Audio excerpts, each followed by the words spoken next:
ጤና ይስጥልኝ። በጣም አመሰግናለሁ። ከመነሻው መልእክቴንም ማስተላልፈው በድካምና በጉንፋን ጫና ስር ሆኜ ስለሆነ አንዳንድ ምቾት የሚነሱ ነገሮች ቢፈጠሩ ወይ ቢታዩ ከወዲሁ ይቅርታ ጠይቃለሁ። እጅግ በጣም አመሰግናለሁ። መልእክቴን በሚከተለው አኳኋን በጽሁፍ አቀርባለሁ። ለአብሮነት ኢትዮጵያ ጊዜያዊ አስተባባሪ ኮሚቴ በቅድሚያ በዚህ ዝግጅት ላይ ስለጋበዛችሁን በጓዶችና በትግላችን ደጋፊዎች ስም አመሰግናለሁ። የአብይ አህመድን አገዛዝ ለመታገል እንድንገደድ ያደረገን ራሱ ግለሰቡና እርሱ የመሰረተው የግድያ የዝርፊያና የዘር ፍጅት መዋቅር ነው። የአማራ ህዝብ መንግስትነትን አሳምሮ የሚያውቅ ለመንግስትነት መጽናትም የሚዋደቅ የነጻነትን ጥቅምና ዋጋ በሚገባ የሚረዳ ህዝብ ነው። በዚህ መንግስትነትን በሚያውቅ ህዝብ ላይ ጊዜና ሁኔታ ተገጣጥሞለት የመንግስት መሪ የሆነው አብይ አህመድ ግን መንግስታዊ ስልጣንን ህዝብን በዘሩ ለመግደልና ለማፈናቀል የዘር ፍጅትን መፈጸሚያነት አዋለው። ተንበርከኩልኝና እኔ ልግዛችሁ ማለት የየትኛውም አምባገነን ባህሪ ነው። የአብይ የሚለየው ልግደላችሁና ሙቱልኝ፣ ይህንንም ሳደርግ ዝም ብላችሁ ተገደሉልኝ፣ በዘር መርጨት ፈጃችሁማ ትከላከሉኝ ብሎ መነሳቱ ነው። የአማራ ህዝብ ደግሞ አንተ ገዳይ እኛ ሟች አንሆንም ብሎ ብረቱን አንስቷል። ይህ የመጨረሻው ውሳኔ ነው። ከዚያ በፊት ህዝባችን የደም መፋሰስ ሳይመጣ የአብይ አህመድ አገዛዝ የአማራ ህዝብ ላይ የሚያደርሰው በደልና መፈናቀል፣ ጥቃትና ክፋት እንዲያቆም በሁሉም የክልሉ ዋና ዋና ከተሞች በሰልፍ ጠይቋል። በወቅቱ ህዝቡ በሰላማዊ ሰልፍ ጭምር አትግደሉኝና አታፈናቅሉኝ ብሎ ሲማጸን ራሱ አብይ የሰጠው መልስ እናንተ ጩኸታሞች የሚል ነበር። ቆይቶም የአማራን ህዝብ በብዙ ጸያፍ ቃላት መዝለፍ ጀመረ። ለተነሳ ሰላማዊ ጥያቄ ሁሉ ህዝብን መዝለፍ ሳይበቃው ጠመንጃህን ብቻ ሳይሆን ቀበቶህንም አስፈትቻን በረክካለሁ ብሎ ዘመተ። ቁጭ ብለን አንሞትም ያለ ትውልድ ይህ ሰውዬና ምስለኔዎቹ እስካሉ ድረስ እረፍትም ህይወትም አይኖረኝም ብሎ ህልውናውን ለማረጋገጥ እየታገለ ይገኛል።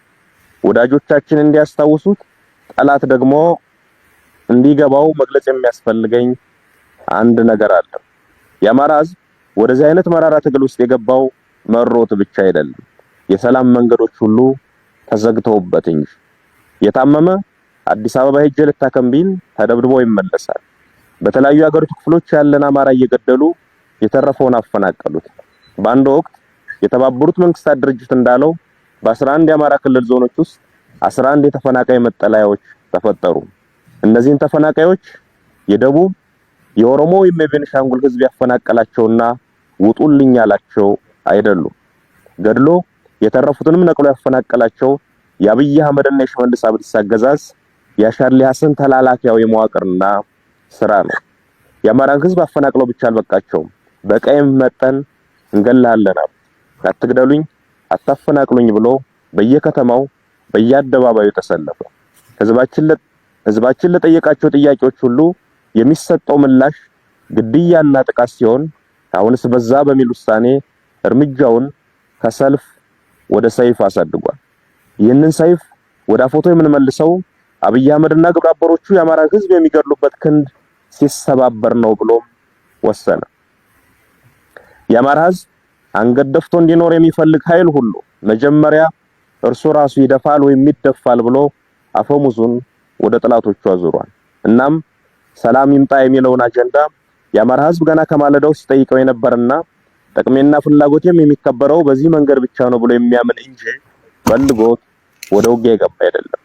ተገዶ የገባበትን ትግል እያካሄደ ያለው ሰላምን ለማጽናትና ለማምጣት በሚወዳት ሀገር ውስጥ በሰላምና ከሚወዳቸው ኢትዮጵያውያን ወገኖቹ ጋር እንደ ልማዱ በትብብርና በህብረት ለመኖር ነው።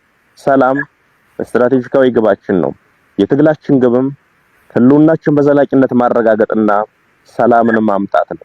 ሰላም ይምጣ፣ ጦርነት ይብቃ ማለት የጦርነት ጠማቂዎች ገለል ሊበሉ፣ የጦር ወንጀለኞች ለፍርድ ይቅረቡ ማለትም ነው።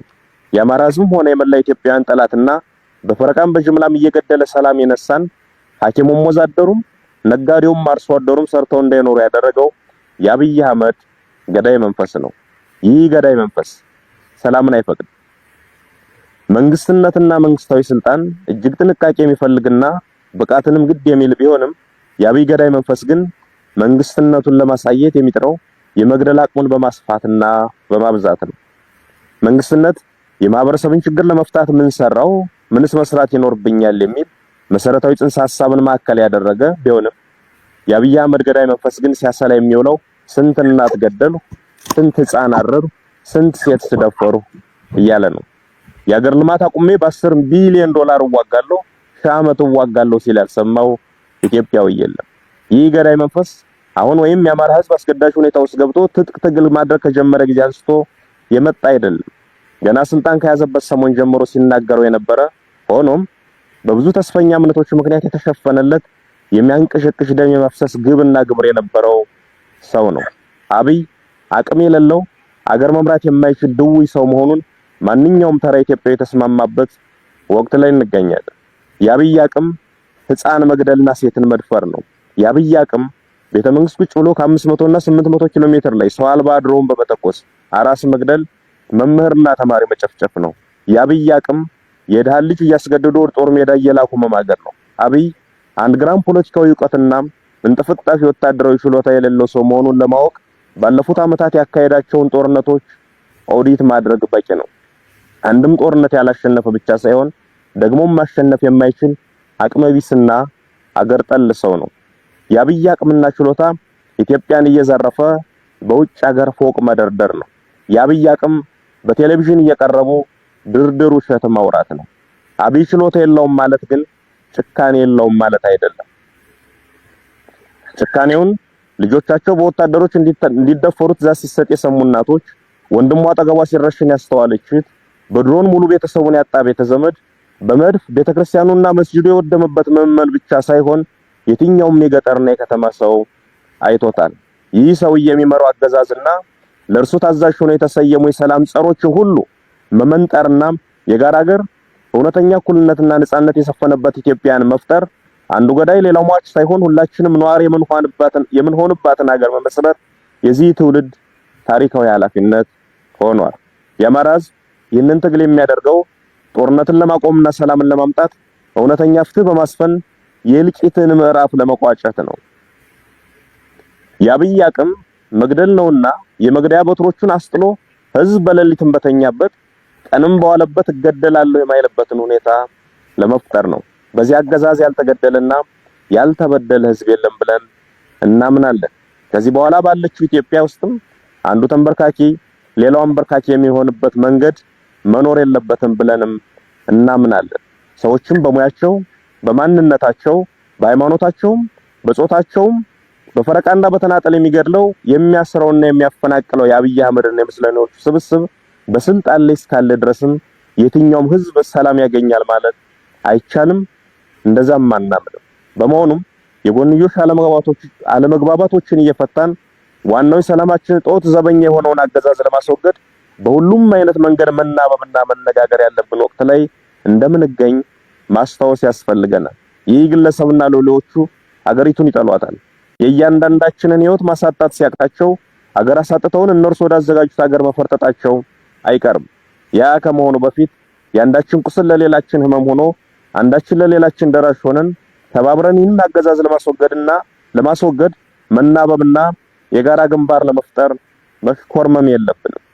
የኢትዮጵያን ፖለቲካ ኃይሎች ገድዬ አሰሬና ከፋፍዬ ጨርሻለሁ የሚለውን የአብይ አህመድን እብሪት በመተባበርና በመነጋገር አንድ ሀገርና አንድ የጋራ ጠላት አለን በሚል መንፈስ በመረባረብ ማሳየት መታገል ይኖርብናል። አብሮነታችን መጀመር ያለበትም ከዚህ ነው።